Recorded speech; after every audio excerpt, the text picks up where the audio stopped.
7ਵੀਂ class ਦੇ ਬਹੁਤ ਹੀ ਪਿਆਰੇ ਬੱਚਿਓ, ਅੱਜ ਆਪਾਂ ਸਾਇੰਸ ਵਿਸ਼ੇ ਦਾ 5ਵਾਂ ਪਾਠ, ਜਿਸ ਦਾ ਨਾਮ ਹੈ ਤੇਜ਼ਾਬ, ਖਾਰ ਤੇ ਲੂਣ, ਉਹਦੇ ਬਾਰੇ ਸਮਝਣ ਦੀ ਕੋਸ਼ਿਸ਼ ਕਰਾਂਗੇ।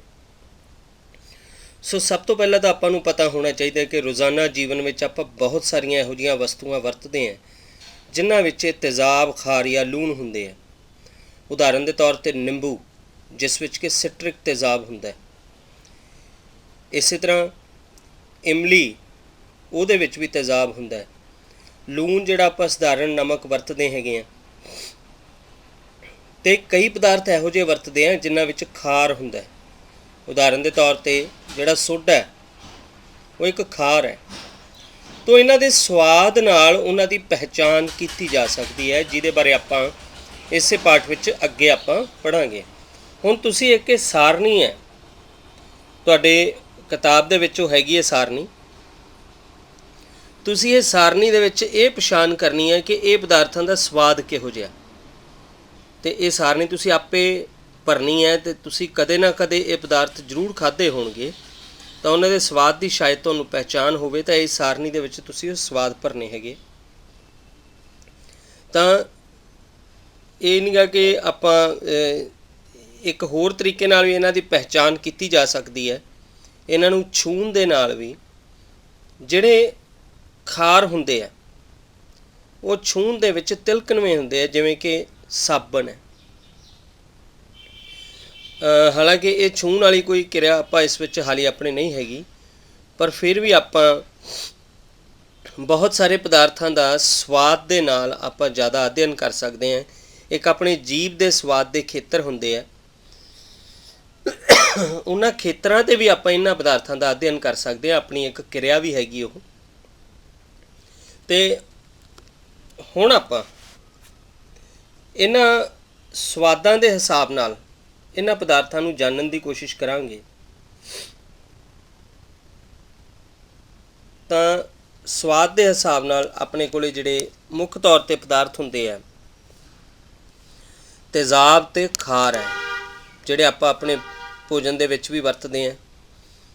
ਹੁਣ ਜਿੰਨੇ ਵੀ ਤੇਜ਼ਾਬ ਹੁੰਦੇ ਆ, ਤੇਜ਼ਾਬ ਕਿੰਨਾ ਪਦਾਰਥਾਂ 'ਚ ਹੈ, ਜਿਵੇਂ ਦਹੀਂ ਹੈ, ਨਿੰਬੂ ਦਾ ਰਸ ਹੈ, ਸੰਤਰੇ ਦਾ ਰਸ ਹੈ, ਸਿਰਕਾ ਹੈ, ਇਹਨਾਂ ਵਿੱਚ ਤੇਜ਼ਾਬ ਹੁੰਦੇ ਆ, ਜਿਸ ਕਰਕੇ ਇਹਨਾਂ ਦਾ ਸਵਾਦ ਖੱਟਾ ਹੁੰਦਾ। ਤੋ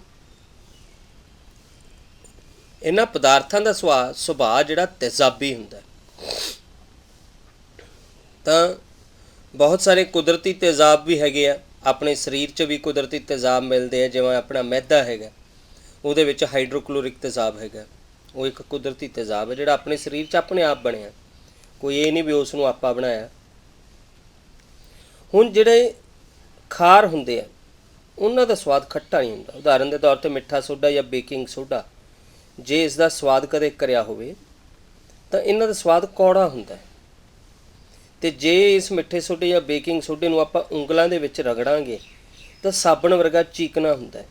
ਤਾਂ ਇੱਥੋਂ ਆਪਣੇ ਕੋਲ ਖਾਰ ਦਾ ਇੱਕ ਸੁਭਾਅ ਹੋਰ ਪਤਾ ਲੱਗਦਾ ਕਿ ਖਾਰ ਜਿਹੜੇ ਆ ਛੂਹਣ ਦੇ ਵਿੱਚ ਚੀਕਣੇ ਹੁੰਦੇ ਆ, ਸਵਾਦ ਦੇ ਵਿੱਚ ਕੌੜੇ ਹੁੰਦੇ ਆ। ਤਾਂ ਅਜਿਹੇ ਪਦਾਰਥ ਜਿਹੜੇ ਛੂਹਣ 'ਤੇ ਸਾਬਣ ਵਰਗੇ ਲੱਗਦੇ ਆ ਅਤੇ ਜਿਨ੍ਹਾਂ ਦਾ ਸਵਾਦ ਜਿਹੜਾ ਕੌੜਾ ਹੁੰਦਾ, ਉਹਨਾਂ ਨੂੰ ਆਪਾਂ ਖਾਰ ਕਹਿੰਦੇ ਹਾਂ। ਤਾਂ ਇਹਨਾਂ ਦਾ ਸੁਭਾਅ ਵੀ ਖਾਰਾ ਹੁੰਦਾ, ਜਿਵੇਂ ਕਿ ਆਪਾਂ ਪਹਿਲਾਂ ਤੇਜ਼ਾਬਾਂ ਦਾ ਸੁਭਾਅ ਜਿਹੜਾ ਸੀਗਾ ਉਹ ਆਪਾਂ ਦੇਖਿਆ ਸੀਗਾ, ਉਹ ਤੇਜ਼ਾਬੀ ਹੁੰਦਾ। ਤਾਂ ਹੁਣ ਇਹਨਾਂ ਦਾ ਆਪਾਂ ਨੂੰ ਸਵਾਦ ਤਾਂ ਹੀ ਪਤਾ ਲੱਗੇਗਾ ਜੇ ਆਪਾਂ ਇਹਨਾਂ ਪਦਾਰਥਾਂ ਦਾ ਕਰੀ ਆਪਣੇ ਸਰੀਰ ਵਿੱਚ ਨਿਰੀਖਣ ਕੀਤਾ ਹੋਵੇ। ਤਾਂ ਕਈ ਪਦਾਰਥ ਜਿਹੜੇ ਆ, ਜਿਨ੍ਹਾਂ ਪਦਾਰਥਾਂ ਨਾਲ ਆਪਾਂ ਇਹਨਾਂ ਤੇਜ਼ਾਬ, ਖਾਰ ਜਾਂ ਲੂਣ ਦਾ ਅਧਿਐਨ ਕਰ ਸਕਦੇ ਹਾਂ, ਜਿਹੜੇ ਕਿ ਆਪਾਂ ਨੂੰ ਇੱਕ ਸੂਚਨਾ ਦੇ ਸਕਦੇ ਆ ਕਿ ਇਹ ਪਦਾਰਥ ਤੇਜ਼ਾਬ ਹੈ ਜਾਂ ਖਾਰ ਹੈ, ਤਾਂ ਉਹਨਾਂ ਪਦਾਰਥਾਂ ਨੂੰ ਆਪਾਂ ਸੂਚਕ ਕਹਿੰਦੇ ਹਾਂ। ਉਦਾਹਰਨ ਦੇ ਤੌਰ 'ਤੇ ਕੁਦਰਤੀ ਸੂਚਕ ਆਪਣੇ ਕੋਲ ਜਿਹੜੇ ਮਿਲਦੇ ਆ, ਉਹਦੇ ਵਿੱਚ ਹਲਦੀ, ਲਿਟਮਸ ਪੇਪਰ, ਚਾਈਨਾ ਰੋਜ਼ ਦੀਆਂ ਪੰਖੜੀਆਂ, ਇਹ ਕੁਦਰਤੀ ਰੂਪ ਵਿੱਚ ਮਿਲਦੇ ਆ। ਹਲਦੀ ਦੀ ਇੱਕ ਸਿੰਪਲ ਜਿਹੀ ਕਿਰਿਆ ਤੁਸੀਂ ਆਪਣੇ ਆਪ ਦੇਖੀ ਹੋਣੀ ਹੈ, ਜੋ ਕਈ ਵਾਰੀ ਤੁਹਾਡੀ ਕਮੀਜ਼ ਦੇ ਉੱਤੇ ਸਬਜ਼ੀ ਡੁੱਲ ਜਾਂਦੀ ਹੈ ਅਤੇ ਤੁਹਾਡੀ ਕਮੀਜ਼ 'ਤੇ ਪੀਲਾ ਰੰਗ ਜੰਮ ਜਾਂਦਾ ਸਬਜ਼ੀ ਦਾ। ਉਹ ਪੀਲਾ ਰੰਗ ਕਾਹਦਾ ਹੁੰਦਾ? ਹਲਦੀ ਦਾ। ਅਤੇ ਜਦੋਂ ਘਰ ਜਾ ਕੇ ਉਸ ਦੇ ਉੱਤੇ ਆਪਾਂ ਸਾਬਣ ਲਾਉਂਦੇ ਹਾਂ ਤਾਂ ਸ਼ੁਰੂਆਤ ਦੇ ਵਿੱਚ ਤਾਂ ਉਸ ਦਾ ਰੰਗ ਜਿਹੜਾ ਹੈਗਾ ਪੀਲੇ ਤੋਂ ਲਾਲ ਹੋ ਜਾਂਦਾ ਜਾਂ ਸੁਰਖ ਸੰਤਰੀ ਰੰਗ ਹੋ ਜਾਂਦਾ। ਉਹ ਕਿਉਂ ਹੋ ਜਾਂਦਾ ਹੈ? ਕਿਉਂਕਿ ਸਾਬਣ ਵਿੱਚ ਇੱਕ ਖਾਰ ਹੁੰਦੀ ਹੈ ਤੇ ਉਹ ਖਾਰ ਹਲਦੀ ਦੇ ਨਾਲ ਕਿਰਿਆ ਕਰਕੇ ਰੰਗ ਤਬਦੀਲੀ ਕਰ ਦਿੰਦੀ ਹੈ। ਤਾਂ ਉਹ ਹਲਦੀ ਇੱਕ ਸੂਚਕ ਹੈ। ਇਸੇ ਤਰ੍ਹਾਂ ਲਿਟਮਸ ਪੇਪਰ ਜਿਹੜਾ ਆਪਾਂ ਲੈਬ ਵਿੱਚ ਵਰਤਦੇ ਹਾਂ, ਆਹ ਲਿਟਮਸ ਪੇਪਰ ਹੈ, ਇੱਕ ਨੀਲਾ ਲਿਟਮਸ ਪੇਪਰ ਤੇ ਇੱਕ ਲਾਲ ਲਿਟਮਸ ਪੇਪਰ। ਇਹ ਇੱਕ ਆਪਾਂ ਨੂੰ ਪਦਾਰਥ ਤੋਂ ਮਿਲਦਾ ਹੈ ਜਿਸ ਨੂੰ ਲਾਈਕਨ ਕਹਿੰਦੇ ਆ। ਲਾਈਕਨ ਪਦਾਰਥ ਤੋਂ ਲਿਟਮਸ ਦਾ ਆਪਾਂ ਨੂੰ ਪਾਊਡਰ ਮਿਲਦਾ ਹੈ, ਜਿਸ ਨੂੰ ਗਾ ਪੇਪਰਾਂ ਦੇ ਉੱਤੇ ਚੜ੍ਹਾ ਲਿਆ ਜਾਂਦਾ ਅਲੱਗ-ਅਲੱਗ ਰੰਗਾਂ ਦੇ ਹਿਸਾਬ ਨਾਲ। ਤਾਂ ਤੇ ਤੀਸਰੇ ਨੰਬਰ 'ਤੇ ਚਾਈਨਾ ਰੋਜ਼ ਜਿਹੜਾ ਫੁੱਲ ਆ, ਉਹਦੀਆਂ ਪੰਖੜੀਆਂ ਵੀ ਇੱਕ ਸੂਚਕ ਦੇ ਤੌਰ 'ਤੇ ਕੰਮ ਕਰਦੀਆਂ, ਕੁਦਰਤੀ ਸੂਚਕ। ਤੁਹਾਨੂੰ ਕਈ ਵਾਰੀ ਪੇਪਰ 'ਚ ਆ ਜਾਂਦਾ ਹੈ ਕਿ ਕੁਦਰਤੀ ਸੂਚਕਾਂ ਦੀ ਉਦਾਹਰਨ ਦਿਓ ਜਿਹੜੀ ਤੇਜ਼ਾਬ ਅਤੇ ਖਾਰ ਦੀ ਪਰਖ ਕਰਦੀ ਹੈ। ਤਾਂ ਹਲਦੀ, ਲਿਟਮਸ ਅਤੇ ਚਾਈਨਾ ਰੋਜ਼ ਦੀਆਂ ਪੰਖੜੀਆਂ। ਹੁਣ ਇਹਨਾਂ ਤੇਜ਼ਾਬਾਂ ਅਤੇ ਖਾਰਾਂ ਬਾਰੇ ਆਪਾਂ ਨੂੰ ਰੋਜ਼ਾਨਾ ਜੀਵਨ ਵਿੱਚ ਆਪਾਂ ਨੂੰ ਕੁਝ ਪਤਾ ਵੀ ਹੋਣਾ ਚਾਹੀਦਾ ਕਿ ਕਿਹੜੇ-ਕਿਹੜੇ ਪਦਾਰਥਾਂ ਦੇ ਵਿੱਚ ਕਿਹੜਾ-ਕਿਹੜਾ ਤੇਜ਼ਾਬ ਅਤੇ ਕਿਹੜੀ-ਕਿਹੜੀ ਖਾਰ ਪਈ ਹੁੰਦੀ ਹੈ। ਜਿਵੇਂ ਆਪਣੇ ਕੋਲ ਇਹ ਸਾਰਣੀ ਹੈਗੀ ਆਪਣੀ ਕਿਤਾਬ ਦੇ ਵਿੱਚ, ਇੱਕ ਸਿਰਕਾ ਜਿਹੜਾ ਉਸ ਵਿੱਚ ਕਿਹੜਾ ਤੇਜ਼ਾਬ ਹੁੰਦਾ? ਐਸਟਿਕ ਐਸਿਡ। ਕੀੜੀ ਦਾ ਡੰਗ ਜਿਹੜਾ ਹੁੰਦਾ, ਜਦੋਂ ਕੀੜੀ ਆਪਣੇ ਲੜਦੀ ਆ, ਆਪਣੇ ਦਰਦ ਹੁੰਦਾ। ਉਹ ਦਰਦ ਕਿਉਂ ਹੁੰਦਾ? ਕਿਉਂਕਿ ਕੀੜੀ ਦੇ ਡੰਗ ਵਿੱਚੋਂ ਇੱਕ ਤੇਜ਼ਾਬ ਆਪਣੇ ਖੂਨ ਵਿੱਚ ਦਾਖਲ ਹੋ ਜਾਂਦਾ। ਉਹ ਜਿੰਨੇ ਹਿੱਸੇ 'ਤੇ ਉਹ ਕੀੜੀ ਦਾ ਤੇਜ਼ਾਬ ਜਿਹੜਾ ਆਪਾਂ ਨੂੰ ਉੱਥੇ ਅਸਰ ਕਰਦਾ, ਉਨੇ ਹਿੱਸੇ 'ਤੇ ਆਪਣੇ ਦਰਦ ਹੁੰਦਾ। ਤਾਂ ਕੀੜੀ ਦੇ ਡੰਗ ਦੇ ਵਿੱਚ ਫਾਰਮਿਕ ਤੇਜ਼ਾਬ ਹੁੰਦਾ। ਨਿੰਬੂ ਜਾਤੀ ਦੇ ਜਿੰਨੇ ਵੀ ਫਲ ਹੈਗੇ, ਚਾਹੇ ਸੰਤਰਾ ਜਾਂ ਨਿੰਬੂ, ਉਹਨਾਂ ਵਿੱਚ ਸਿਟਰਿਕ ਤੇਜ਼ਾਬ ਹੁੰਦਾ। ਦਹੀਂ ਦੇ ਵਿੱਚ ਲੈਕਟਿਕ ਤੇਜ਼ਾਬ ਹੁੰਦਾ। ਪਾਲਕ ਦੇ ਵਿੱਚ ਆਕਜ਼ੈਲਿਕ ਤੇਜ਼ਾਬ ਹੁੰਦਾ। ਆਵਲੇ ਦੇ ਵਿੱਚ, ਆਵਲਾ ਇੱਕ ਨਿੰਬੂ ਜਾਤੀ ਦਾ ਹੀ ਫਲ ਹੈ ਵੈਸੇ ਤਾਂ ਆਵਲੇ ਦੇ ਵਿੱਚ ਅਤੇ ਸਿਟਰਸ ਫਲ ਦੇ ਵਿੱਚ ਇੱਕ ਹੋਰ ਹੁੰਦਾ ਐਸਕੋਰਬਿਕ ਤੇਜ਼ਾਬ ਪਿਆ ਹੁੰਦਾ ਉਹਦੇ ਵਿੱਚ। ਨਾਲ ਹੀ ਉਹਨਾਂ 'ਚ ਭਰਪੂਰ ਵਿਟਾਮਿਨ ਸੀ ਮਿਲਦਾ। ਇਸੇ ਤਰ੍ਹਾਂ ਇਮਲੀ, ਅੰਗੂਰ, ਕੱਚੇ ਅੰਬ ਜਿਹੜੇ ਆ, ਉਹਨਾਂ ਵਿੱਚ ਟਾਰਟੈਰਿਕ ਤੇਜ਼ਾਬ ਹੁੰਦਾ। ਤਾਂ ਹੁਣ ਆਪਾਂ ਖਾਰ ਦੀ ਗੱਲ ਕਰਾਂਗੇ। ਜਿਹੜਾ ਚੂਨੇ ਦਾ ਪਾਣੀ ਹੁੰਦਾ ਉਸ ਦੇ ਵਿੱਚ ਕੈਲਸ਼ੀਅਮ ਆਕਸਾਈਡ ਤੇਜ਼ਾਬ ਹੁੰਦਾ। ਖਿੜਕੀ ਦੇ ਸ਼ੀਸ਼ੇ ਕਰਨ ਲਈ ਜਿਹੜਾ ਘੋਲ ਵਰਤਿਆ ਜਾਂਦਾ, ਜਿਵੇਂ ਕੋਲਿਨਸ ਵਗੈਰਾ ਹੈਗੇ ਆ, ਤਾਂ ਉਹੋ ਜਿਹੇ ਕਈ ਘੋਲਾਂ ਦੇ ਵਿੱਚ ਅਮੋਨੀਅਮ ਹਾਈਡਰੋਕਸਾਈਡ ਮਿਲਾਇਆ ਹੁੰਦਾ। ਸਾਬਣ ਜਿਹੜੀ ਆ ਉਹਦੇ ਵਿੱਚ ਸੋਡੀਅਮ ਹਾਈਡਰੋਕਸਾਈਡ ਜਾਂ ਪੋਟਾਸ਼ੀਅਮ ਹਾਈਡਰੋਕਸਾਈਡ ਖਾਰ ਹੁੰਦੀ ਹੈ। ਇਸੇ ਤਰ੍ਹਾਂ ਮਿਲਕ ਆਫ ਮੈਗਨੀਸੀਆ ਜਿਹੜਾ ਆਪਣੇ ਆਮ ਤੌਰ 'ਤੇ ਜੈਲੋਸਿਲ ਦਾ ਆਪਾਂ ਘੋਲ ਲੈਂਦੇ ਹਾਂ ਜਾਂ ਜੈਲੋਸਿਲ ਦੀ ਗੋਲੀ ਲੈਂਦੇ ਹੈਗੇ ਆ ਜਦੋਂ ਆਪਣੇ ਕਈ ਵਾਰੀ ਪੇਟ ਵਿੱਚ ਗੈਸ ਬਣ ਜਾਂਦੀ ਹੈਗੀ ਹੈ, ਜਦੋਂ ਆਪਾਂ ਨੂੰ ਰੋਟੀ ਲੱਗਦਾ ਵੀ ਪਚ ਨਹੀਂ ਰਹੀ, ਉਦੋਂ ਸੰਤਰੀ ਰੰਗ ਦਾ ਘੋਲ ਦਾ ਚਮਚਾ ਆਪਾਂ ਪੀਂਦੇ ਹਾਂ, ਜਿਹਨੂੰ ਮਿਲਕ ਆਫ ਮੈਗਨੀਸੀਆ, ਜੈਲੋਸਿਲ ਜਾਂ ਡਾਈਜਨ ਕਹਿੰਦੇ ਆ। ਉਹਦੇ ਵਿੱਚ ਕਿਹੜੀ ਖਾਰ ਪਾਈ ਹੁੰਦੀ ਹੈ? ਮੈਗਨੀਸ਼ੀਅਮ ਹਾਈਡਰੋਕਸਾਈਡ ਖਾਰ। ਇਹਨੂੰ ਮਿਲਕ ਆਫ ਮੈਗਨੀਸੀਆ ਵੀ ਕਹਿੰਦੇ ਆ। ਤਾਂ ਇਹ ਤਾਂ ਰੋਜ਼ਾਨਾ ਜੀਵਨ ਵਿੱਚ ਆਪਾਂ ਕੁਦਰਤੀ ਤੌਰ 'ਤੇ ਜਿਹੜੇ ਤੇਜ਼ਾਬ ਅਤੇ ਜਿਹੜੇ ਖਾਰ ਵਰਤਦੇ ਆ ਉਹਨਾਂ ਬਾਰੇ ਹੈ। ਹੁਣ ਆਪਾਂ ਇਹਨਾਂ ਕੁਦਰਤੀ ਸੂਚਕਾਂ ਬਾਰੇ ਥੋੜ੍ਹਾ ਜਿਹਾ ਪੜ੍ਹਾਂਗੇ। ਕੁਦਰਤੀ ਸੂਚਕ ਮੈਂ ਤੁਹਾਨੂੰ ਪਹਿਲਾਂ ਹੀ ਦੱਸ ਚੁੱਕਿਆ, ਲਾਈਕਨ ਤੋਂ ਪ੍ਰਾਪਤ ਕੀਤਾ ਜਾਂਦਾ ਹੈ। ਲਾਈਕਨ ਆਮ ਤੌਰ 'ਤੇ ਕਾਈ ਅਤੇ ਉੱਲੀ ਦਾ ਆਪਸੀ ਸੁਮੇਲ ਹੁੰਦਾ। ਉਹਨਾਂ ਦਾ ਇੱਕ ਦੂਜੇ ਦੇ ਸਹਿਯੋਗ ਨਾਲ ਬਣਨ ਵਾਲਾ ਬੰਧਨ ਹੁੰਦਾ। ਆਮ ਤੌਰ 'ਤੇ ਲਾਈਕਨ ਕਿੱਥੇ ਮਿਲਦਾ? ਜਿੱਥੇ ਕਿਤੇ ਆਪਾਂ ਨੂੰ ਕਿਤੇ ਬਾਹਰ ਗਿੱਲੀ ਲੱਕੜੀ ਪਈ ਹੁੰਦੀ ਹੈ, ਕਿਤੇ ਵੀ ਉਹਦੇ ਉੱਤੇ ਦੀ ਇੱਕ ਮੋਟੀ ਸਾਰੀ ਪਰਤ ਬਣ ਜਾਂਦੀ ਹੈ। ਕਈ ਵਾਰੀ ਇਹ ਸੰਤਰੀ ਰੰਗ ਦਾ, ਕਈ ਵਾਰੀ ਹੋਰ ਰੰਗ ਦਾ ਵੀ ਬਣ ਜਾਂਦਾ। ਤਾਂ ਉਹਦੇ ਪਾਊਡਰ ਤੋਂ ਹੀ ਲਿਟਮਸ ਪੇਪਰ ਤਿਆਰ ਕੀਤਾ ਜਾਂਦਾ। ਪਾਊਡਰ ਨੂੰ ਘੋਲ ਅਵਸਥਾ ਵਿੱਚ ਬਦਲ ਕੇ ਉਸ ਘੋਲ ਵਿੱਚ ਆ ਪੇਪਰ ਡੁਬੋ ਦਿੱਤੇ ਜਾਂਦੇ ਆ ਅਤੇ ਉਹ ਪੇਪਰਾਂ ਦੇ ਉੱਪਰ ਇਹ ਲਿਟਮਸ ਪਾਊਡਰ ਜਿਹੜਾ ਹੈਗਾ ਉਹ ਚਿਪਕ ਜਾਂਦਾ। ਤਾਂ ਉੱਥੋਂ ਆਪਣੇ ਕੋਲ ਲਿਟਮਸ ਪੇਪਰ ਬਣਦੇ ਆ ਦੋ, ਇੱਕ ਨੀਲਾ ਲਿਟਮਸ ਪੇਪਰ ਅਤੇ ਇੱਕ ਲਾਲ ਲਿਟਮਸ ਪੇਪਰ। ਇਹਨਾਂ ਦੋ ਲਿਟਮਸ ਪੇਪਰਾਂ ਦੀ ਹੀ ਵਰਤੋਂ ਤੇਜ਼ਾਬ ਅਤੇ ਖਾਰ ਦੀ ਪਰਖ ਕਰਨ ਲਈ ਕੀਤੀ ਜਾਂਦੀ ਹੈ। ਹੁਣ ਆਪਾਂ ਇੱਕ ਕਿਰਿਆ ਕਰਾਂਗੇ। ਇਸ ਕਿਰਿਆ ਦੇ ਵਿੱਚ ਆਪਾਂ ਨਿੰਬੂ ਦਾ ਘੋਲ ਲੈਣਾ ਅਤੇ ਉਸ ਨਿੰਬੂ ਦੇ ਘੋਲ ਨੂੰ ਇੱਕ ਆਪਾਂ ਪਰਖ ਨਲੀ ਵਗੈਰਾ ਦੇ ਵਿੱਚ ਜਾਂ ਕਿਸੇ ਵੀ ਪਿਆਲੇ ਦੇ ਵਿੱਚ ਆਪਾਂ ਪਾ ਸਕਦੇ ਹਾਂ, ਪਲਾਸਟਿਕ ਦੇ। ਅਤੇ ਹੁਣ ਆਪਾਂ ਦੋਨੇ ਲਿਟਮਸ ਪੇਪਰ ਦੇ ਉੱਤੇ ਇੱਕ ਵਾਰੀ ਇਸ ਦਾ ਪ੍ਰੀਖਣ ਕਰਨਾ। ਸਭ ਤੋਂ ਪਹਿਲਾਂ ਆਪਾਂ ਇਹ ਕਿਰਿਆ ਲਾਲ ਲਿਟਮਸ ਪੇਪਰ 'ਤੇ ਕਰਾਂਗੇ। ਲਾਲ ਲਿਟਮਸ ਪੇਪਰ ਲੈ ਕੇ ਉਸ ਦੇ ਉੱਪਰ ਆਪਾਂ ਨਿੰਬੂ ਦੇ ਘੋਲ ਦੀ ਇੱਕ ਬੂੰਦ ਪਾਵਾਂਗੇ। ਦੇਖਦੇ ਹਾਂ ਕਿ ਲਾਲ ਲਿਟਮਸ ਪੇਪਰ ਦੇ ਵਿੱਚ ਕੋਈ ਤਬਦੀਲੀ ਆਉਂਦੀ ਹੈ, ਭਾਵ ਉਹ ਲਾਲ ਤੋਂ ਨੀਲਾ ਹੁੰਦਾ। ਹੁਣ ਆਪਾਂ ਇਸੇ ਕਿਰਿਆ ਨੂੰ ਨੀਲੇ ਲਿਟਮਸ ਪੇਪਰ 'ਤੇ ਦੁਹਰਾਵਾਂਗੇ।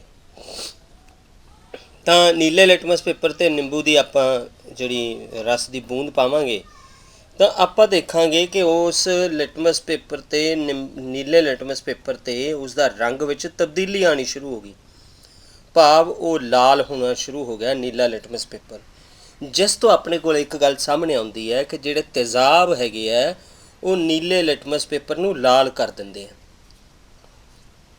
ਅਤੇ ਲਾਲ ਲਿਟਮਸ ਪੇਪਰ 'ਤੇ ਉਹਨਾਂ ਦਾ ਕੋਈ ਪ੍ਰਭਾਵ ਨਹੀਂ ਪੈਂਦਾ ਗਾ, ਮਤਲਬ ਲਾਲ ਲਿਟਮਸ ਪੇਪਰ ਦੇ ਰੰਗ ਵਿੱਚ ਕੋਈ ਵੀ ਤਬਦੀਲੀ ਨਹੀਂ ਆਉਂਦੀ ਗੀ। ਹੁਣ ਇਸੇ ਕਿਰਿਆ ਨੂੰ ਆਪਾਂ ਵੱਖ-ਵੱਖ ਪਦਾਰਥਾਂ ਦੇ ਨਾਲ ਦੁਹਰਾਉਣਾ, ਜਿਸ ਦੇ ਵਿੱਚ ਨਲਕੇ ਦਾ ਪਾਣੀ, ਡਿਟਰਜੈਂਟ ਦਾ ਘੋਲ, ਡਿਟਰਜੈਂਟ ਭਾਵ ਜਿਹੜਾ ਆਪਾਂ ਵਾਸ਼ਿੰਗ ਪਾਊਡਰ ਹੈਗਾ, ਕੱਪੜੇ ਧੋਣ ਵਾਲਾ ਸੋਡਾ, ਉਸ ਨਾਲ ਸ਼ੀਤਲਕ ਪੀਣ ਵਾਲੇ ਪਦਾਰਥ ਦੇ ਨਾਲ, ਜਿਵੇਂ ਠੰਡਾ ਹੋ ਗਿਆ, ਕੋਲਡ ਡਰਿੰਕ ਹੋ ਗਿਆ, ਕੋਈ ਵੀ, ਸਾਬਣ ਦੇ ਘੋਲ 'ਚ ਸ਼ੈਂਪੂ, ਨਮਕ ਦਾ ਘੋਲ, ਖੰਡ ਦਾ ਘੋਲ, ਸਿਰਕਾ, ਬੇਕਿੰਗ ਸੋਡੇ ਦਾ ਘੋਲ, ਦੁੱਧ ਮੈਗਨੀਸ਼ੀਆ ਜਿਹਨੂੰ ਆਪਾਂ ਮਿਲਕ ਆਫ ਮੈਗਨੀਸ਼ੀਆ ਕਹਿੰਦੇ ਸੀ ਉਹਦੇ 'ਤੇ, ਕੱਪੜੇ ਧੋਣ ਵਾਲੇ ਸੋਡੇ ਦਾ ਘੋਲ ਅਤੇ ਚੂਨੇ ਦੇ ਪਾਣੀ, ਇਹਨਾਂ ਦੇ ਉੱਪਰ ਆਪਾਂ ਇਹਨਾਂ ਦੋਨਾਂ ਲਿਟਮਸ ਪੇਪਰਾਂ ਦੀ ਪਰਖ ਕਰਨੀ ਹੈ, ਭਾਵ ਇਹਨਾਂ ਸਾਰੇ ਪਦਾਰਥਾਂ ਦੀ ਇੱਕ ਇੱਕ ਬੂੰਦ ਆਪਾਂ ਜਿਹੜੀ ਹੈਗੀ ਆ ਇਹਨਾਂ ਲਿਟਮਸ ਪੇਪਰਾਂ 'ਤੇ ਪਾਵਾਂਗੇ। ਪਹਿਲਾਂ ਆਪਾਂ ਤੇਜ਼ਾਬ ਦੀ ਪਰਖ ਕੀਤੀ। ਹੁਣ ਜੇ ਮੰਨ ਲਓ ਆਪਣੇ ਕੋਲੇ ਚੂਨੇ ਦਾ ਪਾਣੀ ਹੈ ਜਾਂ ਆਪਣੇ ਕੋਲੇ ਕੱਪੜੇ ਧੋਣ ਵਾਲਾ ਸੋਡਾ ਹੈ ਜਾਂ ਬੇਕਿੰਗ ਸੋਡਾ ਹੈਗਾ ਜਾਂ ਮਿਲਕ ਆਫ ਮੈਗਨੀਸ਼ੀਆ ਹੈਗਾ, ਇਹਨਾਂ ਸਾਰਿਆਂ ਦੇ ਵਿੱਚ ਆਪਾਂ ਇਸ ਲਿਟਮਸ ਪੇਪਰ ਦੀ ਪਰਖ ਕਰਾਂਗੇ। ਜਿਵੇਂ ਉਹ 'ਚ ਆਪਾਂ ਚੂਨੇ ਦੇ ਪਾਣੀ ਦੇ ਵਿੱਚ ਇਸ ਦੀ ਪਰਖ ਕਰਾਂਗੇ। ਆਪਾਂ ਕੀ ਕਰਾਂਗੇ ਕਿ ਲਾਲ ਲਿਟਮਸ ਪੇਪਰ ਅਤੇ ਨੀਲੇ ਲਿਟਮਸ ਪੇਪਰ 'ਤੇ ਆਪਾਂ ਚੂਨੇ ਦੇ ਪਾਣੀ ਦੀ ਬੂੰਦ ਪਾਵਾਂਗੇ। ਪਹਿਲਾਂ ਜਦੋਂ ਨੀਲੇ ਲਿਟਮਸ ਪੇਪਰ 'ਤੇ ਚੂਨੇ ਦੇ ਪਾਣੀ ਦੀ ਬੂੰਦ ਪਾਈ ਤਾਂ ਇਸ ਨੀਲੇ ਲਿਟਮਸ ਪੇਪਰ ਵਿੱਚ ਕੋਈ ਤਬਦੀਲੀ ਨਹੀਂ ਆਈ, ਭਾਵ ਇਹ ਲਾਲ ਨਹੀਂ ਹੋਇਆ। ਪਰ ਜਦੋਂ ਲਾਲ ਲਿਟਮਸ ਪੇਪਰ ਦੇ ਉੱਪਰ ਚੂਨੇ ਦੇ ਪਾਣੀ ਦੀ ਬੂੰਦ ਪਾਈ, ਉਸ ਦੇ ਰੰਗ ਵਿੱਚ ਤਬਦੀਲੀ ਆ ਗਈ, ਲਾਲ ਲਿਟਮਸ ਪੇਪਰ ਨੀਲਾ ਹੋ ਗਿਆ। ਤਾਂ ਜਿਸ ਤੋਂ ਆਪਾਂ ਨੂੰ ਇਹ ਪਤਾ ਲੱਗ ਗਿਆ ਕਿ ਚੂਨੇ ਦਾ ਪਾਣੀ ਇੱਕ ਖਾਰ ਹੈ, ਕਿਉਂਕਿ ਖਾਰ ਜਿਹੜੀ ਹੈ ਇਹ ਲਾਲ ਲਿਟਮਸ ਪੇਪਰ ਨੂੰ ਨੀਲਾ ਕਰਦੀ ਹੈ ਅਤੇ ਤੇਜ਼ਾਬ ਜਿਹੜਾ ਨੀਲੇ ਲਿਟਮਸ ਪੇਪਰ ਨੂੰ ਲਾਲ ਕਰਦਾ ਹੈ। ਹੁਣ ਆਪਾਂ ਇੱਕ ਉਦਾਸੀਨ ਘੋਲ ਲੈਣਾ। ਉਦਾਸੀਨ ਘੋਲ ਭਾਵ ਆਪਾਂ RO ਦਾ ਪਾਣੀ ਵੀ ਲੈ ਸਕਦੇ ਹਾਂ ਉਸ ਦੇ ਵਿੱਚ। ਤਾਂ ਉਸ ਉਦਾਸੀਨ ਘੋਲ ਨਾਲ ਆਪਾਂ ਲਾਲ ਅਤੇ ਨੀਲੇ ਲਿਟਮਸ ਪੇਪਰ 'ਤੇ ਇੱਕ ਇੱਕ ਬੂੰਦ ਪਾਵਾਂਗੇ ਤਾਂ ਦੇਖਾਂਗੇ ਕੀ ਇਸ ਦੇ ਵਿੱਚ ਰੰਗ 'ਚ ਤਬਦੀਲੀ ਹੁੰਦੀ ਹੈ। ਆਪਾਂ ਦੇਖਾਂਗੇ ਰੰਗ ਵਿੱਚ ਕਿਸੇ ਤਰ੍ਹਾਂ ਦੀ ਕੋਈ ਤਬਦੀਲੀ ਨਹੀਂ ਹੋਊ। ਇਹਦਾ ਮਤਲਬ ਜਿਹੜੇ ਉਦਾਸੀਨ ਘੋਲ ਹੈ ਨਾ ਤਾਂ ਉਹ ਲਾਲ ਲਿਟਮਸ ਪੇਪਰ ਨੂੰ ਨੀਲਾ ਕਰਦੇ ਆ, ਨਾ ਹੀ ਉਹ ਨੀਲੇ ਲਿਟਮਸ ਪੇਪਰ ਨੂੰ ਲਾਲ ਕਰਦੇ ਆ। ਤਾਂ ਅਜਿਹੇ ਪਦਾਰਥ ਨਾ ਉਹ ਤੇਜ਼ਾਬੀ ਹੁੰਦੇ ਆ ਅਤੇ ਨਾ ਹੀ ਉਹ ਖਾਰੀ ਹੁੰਦੇ ਆ। ਤਾਂ ਆਪਣੇ ਕੋਲ 3 ਤਰ੍ਹਾਂ ਦੇ ਪਦਾਰਥ ਉੱਭਰ ਕੇ ਸਾਹਮਣੇ ਆਏ, ਇੱਕ ਤੇਜ਼ਾਬ, ਇੱਕ ਖਾਰ ਅਤੇ ਇੱਕ ਲੂਣ। ਲੂਣ ਇੱਕ ਉਦਾਸੀਨ ਪਦਾਰਥ ਹੈ। ਇਹ ਗੱਲ ਆਪਾਂ ਨੂੰ ਯਾਦ ਰੱਖਣੀ ਪੈਣੀ ਹੈ ਕਿ ਜਦੋਂ ਤੇਜ਼ਾਬ ਅਤੇ ਖਾਰ ਦੀ ਕਿਰਿਆ ਹੁੰਦੀ ਹੈ ਤਾਂ ਉਸ ਤੋਂ ਲੂਣ ਬਣਦਾ ਹੈ, ਜਿਹੜਾ ਕਿ ਇੱਕ ਉਦਾਸੀਨ ਪਦਾਰਥ ਹੈਗਾ। ਹੁਣ ਆਪਾਂ ਹਲਦੀ ਇੱਕ ਪ੍ਰਕਿਰਤਿਕ ਸੂਚਕ ਦੀ ਪਰਖ ਕਰਾਂਗੇ। ਇਹਦੇ ਲਈ ਆਪਾਂ ਸ਼ਾਇਦ ਇੱਕ ਕਿਰਿਆ ਵੀ ਕੀਤੀ ਸੀਗੀ। ਆਪਾਂ ਕਰਨਾ ਕੀ ਹੈਗਾ ਕਿ ਚਮਚਾ ਹਲਦੀ ਪਾਊਡਰ ਲੈ ਕੇ ਉਹਦੇ ਵਿੱਚ ਥੋੜ੍ਹਾ ਜਿਹਾ ਪਾਣੀ ਪਾ ਕੇ ਉਸ ਦੀ ਪੇਸਟ ਬਣਾ ਲੈਣੀ ਹੈ। ਹੁਣ ਆਪਾਂ ਇੱਕ ਫਿਲਟਰ ਪੇਪਰ ਲਵਾਂਗੇ। ਉਹ ਫਿਲਟਰ ਪੇਪਰ ਦੇ ਉੱਪਰ ਆਪਾਂ ਹਲਦੀ ਦੀ ਪੇਸਟ ਜਿਹੜੀ ਹੈਗੀ ਆ ਉਹ ਚਿਪਕਾ ਦੇਣੀ ਹੈ, ਜਿਸ ਨਾਲ ਇਸ ਨੂੰ ਆਪਾਂ ਇੱਕ ਹਲਦੀ ਪੇਪਰ ਬਣਾ ਦੇਣਾ ਅਤੇ ਉਸ ਹਲਦੀ ਪੇਪਰ ਦੀਆਂ ਆਪਾਂ ਪਤਲੀਆਂ ਪਤਲੀਆਂ ਪੱਟੀਆਂ ਕੱਟ ਲੈਣੀਆਂ। ਹੁਣ ਉਸ ਹਲਦੀ ਦੀ ਪੱਟੀ ਦੇ ਉੱਤੇ ਆਪਾਂ ਇੱਕ ਸਾਬਣ ਦੇ ਘੋਲ ਦੀ ਬੂੰਦ ਪਾਵਾਂਗੇ। ਆਪਾਂ ਕੀ ਦੇਖਦੇ ਹਾਂ, ਸਾਬਣ ਦੇ ਘੋਲ ਦੀ ਬੂੰਦ ਪਾਉਣ ਦੇ ਨਾਲ ਜਿਹੜੀ ਹਲਦੀ ਦੀ ਪੱਟੀ ਹੈਗੀ ਆ ਉਸ ਦਾ ਰੰਗ ਸੰਤਰੀ ਆ ਗਿਆ। ਜੇ ਕਿਤੇ ਆਪਾਂ ਇਸ ਪੇਸਟ ਵਾਲੀ ਸ਼ੀਟ 'ਤੇ ਕੋਈ ਡਿਜ਼ਾਈਨ ਵੀ ਬਣਾ ਦਈਏ, ਭਾਵ ਆਪਣਾ ਨਾਮ ਲਿਖ ਕੇ, ਸਕੂਲ ਦਾ ਨਾਮ ਲਿਖ ਕੇ, ਆਪਣਾ ਰੋਲ ਨੰਬਰ ਲਿਖ ਕੇ ਥੋੜ੍ਹੀ ਦੇਰ ਸੁੱਕਣ ਦਈਏ ਤਾਂ ਆਪਣੇ ਕੋਲ ਇੱਕ ਬਹੁਤ ਸੋਹਣਾ ਪੱਤਰ ਬਣ ਜਾਏਗਾ ਇਹ। ਤਾਂ ਇਹ ਚੂਨੇ ਦੇ ਪਾਣੀ ਨਾਲ ਆਪਾਂ ਇਹ ਉਹਦੇ ਨਾਲ ਕਰ ਸਕਦੇ ਹਾਂ। ਤਾਂ ਚੂਨੇ ਦੇ ਪਾਣੀ ਨਾਲ ਉਸ ਦੇ ਉੱਤੇ ਲਿਖ ਸਕਦੇ ਹਾਂ। ਅਤੇ ਹਲਦੀ ਪੇਪਰ ਜਿਹੜਾ ਹੈਗਾ, ਕਿਉਂਕਿ ਹਲਦੀ ਬਾਰੇ ਤੁਹਾਨੂੰ ਪਹਿਲਾਂ ਦੱਸਿਆ ਗਿਆ ਸੀ ਕਿ ਇੱਕ ਇਹ ਸੂਚਕ ਹੈ ਅਤੇ ਇਹ ਸੂਚਨਾ ਸਿਰਫ ਅਤੇ ਸਿਰਫ ਆਪਾਂ ਨੂੰ ਕਾਹਦੇ ਰਾਹੀਂ ਦੇ ਸਕਦਾ ਹੈਗਾ, ਖਾਰ ਦੇ ਨਾਲ। ਤਾਂ ਇਹ ਆਪਾਂ ਖਾਰ ਦੇ ਨਾਲ ਬਹੁਤ ਵਧੀਆ ਆਪਾਂ ਸ਼ੀਟ ਬਣਾ ਸਕਦੇ ਹੈਗੇ ਹਲਦੀ ਦੀ ਪੇਸਟ ਬਣਾ ਕੇ। ਤਾਂ ਜੇ ਤੁਸੀਂ ਇਸ 'ਤੇ ਕੋਈ ਸੋਹਣਾ ਜਿਹਾ ਚਿੱਤਰ ਵੀ ਬਣਾਉਣਾ ਚਾਹੋ, ਰੂੰ ਦੇ ਫੰਬੇ ਨਾਲ ਵੀ ਤੁਸੀਂ ਉਹ ਰੂੰ ਦੇ ਫੰਬੇ ਨੂੰ ਚੂਨੇ ਦੇ ਪਾਣੀ ਵਿੱਚ ਡੁਬੋ ਕੇ ਤੁਸੀਂ ਡਾਇਗਰਾਮ ਡਰਾਅ ਕਰਕੇ ਇਸ ਦੇ ਉੱਤੇ ਬਹੁਤ ਸੋਹਣਾ ਕੋਈ ਵੀ ਡਿਜ਼ਾਈਨ ਬਣਾ ਸਕਦੇ ਹੋ। ਤਾਂ ਇਹ ਸੀ ਆਪਣੀ ਹਲਦੀ ਦੀ ਪੇਸਟ ਨਾਲ, ਹਲਦੀ ਦੀ ਪੇਸਟ ਅਤੇ ਚੂਨੇ ਦੇ ਪਾਣੀ ਨਾਲ ਇਸ ਦੇ ਉੱਤੇ ਆਪਾਂ ਕਿਰਿਆ ਇਹ ਕਰ ਸਕਦੇ ਹਾਂ। ਸੋ ਇਸ ਤੋਂ ਆਪਾਂ ਨੂੰ ਇਹ ਗੱਲ ਸਮਝ ਆ ਗਈ ਕਿ ਆਪਣੇ ਜਿਹੜੀ ਕਮੀਜ਼ ਦਾ ਰੰਗ ਲਾਲ ਕਿਉਂ ਹੋ ਜਾਂਦਾ ਜਦੋਂ ਹਲਦੀ ਦਾ ਉੱਥੇ ਦਾਗ ਪੈ ਜਾਂਦਾ ਅਤੇ ਉਹਨੂੰ ਸਾਬਣ ਨਾਲ ਧੋਂਦੇ ਹਾਂ। ਇਹੀ ਕਾਰਨ ਹੈ ਕਿ ਸਾਬਣ ਦਾ ਘੋਲ ਖਾਰਾ ਹੁੰਦਾ ਹੈ। ਤਾਂ ਖਾਰ ਜਿਹੜੀ ਹੈ ਜਦੋਂ ਉਹ ਹਲਦੀ ਦੇ ਉੱਪਰ ਪੈਂਦੀ ਹੈ ਤਾਂ ਉਹ ਹਲਦੀ ਦਾ ਰੰਗ ਪੀਲੇ ਤੋਂ ਸੁਰਖ ਲਾਲ ਜਾਂ ਸੰਤਰੀ ਕਰ ਦਿੰਦੀ ਹੈ। ਹੁਣ ਆਪਾਂ ਸੂਚਕ ਦੇ ਰੂਪ ਵਿੱਚ ਚਾਈਨਾ ਰੋਜ਼ ਦੀਆਂ ਪੱਤੀਆਂ ਦਾ ਉਪਯੋਗ ਕਰਾਂਗੇ। ਚਾਈਨਾ ਰੋਜ਼ ਦਾ ਬਹੁਤ ਸੋਹਣਾ ਫੁੱਲ ਹੁੰਦਾ। ਉਸ ਫੁੱਲ ਦੀਆਂ ਪੰਖੜੀਆਂ ਦਾ ਆਪਾਂ ਰਸ ਕੱਢਾਂਗੇ। ਪਹਿਲਾਂ ਉਸ ਰਸ ਨੂੰ ਕੱਢਣ ਲਈ ਆਪਾਂ ਕੀ ਕਰਾਂਗੇ ਕਿ ਪੰਖੜੀਆਂ ਥੋੜ੍ਹੀਆਂ ਜਿਹੀਆਂ ਉਤਾਰ ਕੇ ਫੁੱਲ ਦੀਆਂ ਕੋਸ਼ਿਸ਼ ਕਰੋ ਉਹ ਫੁੱਲ ਲਓ ਜਿਹੜੇ ਥੱਲੇ ਡਿੱਗੇ ਹੋਏ ਆ, ਉਹਨਾਂ ਦੀਆਂ ਪੰਖੜੀਆਂ ਨੂੰ ਆਪਾਂ ਅਲੱਗ ਕਰਕੇ, ਰੰਗਦਾਰ ਪੰਖੜੀਆਂ ਨੂੰ, ਅਤੇ ਪਾਣੀ ਵਿੱਚ ਉਹਨੂੰ ਆਪਾਂ ਉਬਾਲਣਾ ਹੈਗਾ। ਤਾਂ ਥੋੜ੍ਹੀ ਦੇਰ ਤੱਕ ਮਿਸ਼ਰਣ ਨੂੰ ਗਰਮ ਪਾਣੀ 'ਚ ਉਬਾਲੀ ਜਾਓ ਜਦੋਂ ਤੱਕ ਕਿ ਪਾਣੀ ਪੂਰਾ ਰੰਗੀਨ ਨਾ ਹੋ ਜਾਏ ਉਹਦੀਆਂ ਪੱਤੀਆਂ ਨਾਲ। ਉਸ ਤੋਂ ਬਾਅਦ ਦੇ ਵਿੱਚ ਉਹ ਜਿਹੜਾ ਦਰਵ ਹੈਗਾ ਉਹ ਕਿਸੇ ਆਪਾਂ ਬੀਕਰ ਦੇ ਵਿੱਚ ਜਾਂ ਕਿਸੇ ਬੋਤਲ ਦੇ ਵਿੱਚ ਪਾ ਸਕਦੇ ਹਾਂ, ਕਿਉਂਕਿ ਇਸ ਦੇ ਵਿੱਚ ਆਪਣੇ ਸੂਚਕ ਪਿਆ ਹੈਗਾ।